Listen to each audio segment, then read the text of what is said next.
koně v boxech.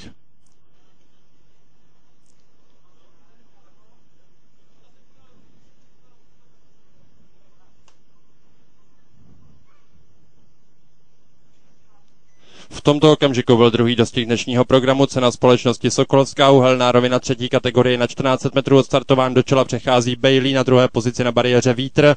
Na třetím místě pak zahajuje dostih Siran, na čtvrté pozici je tam Askara, při bariéře na páté příčce Armea a šestí znějšku Fabregas.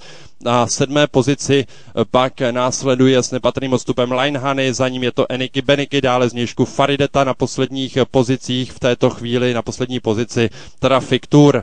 Koně u konce protilehlé roviny budou nabíhat do oblouku před cílovou, v čele dostihu Bailey, na druhou pozici už se posunul Fabregas, tato dvojice má náskok 2-3 délek na třetího Větra.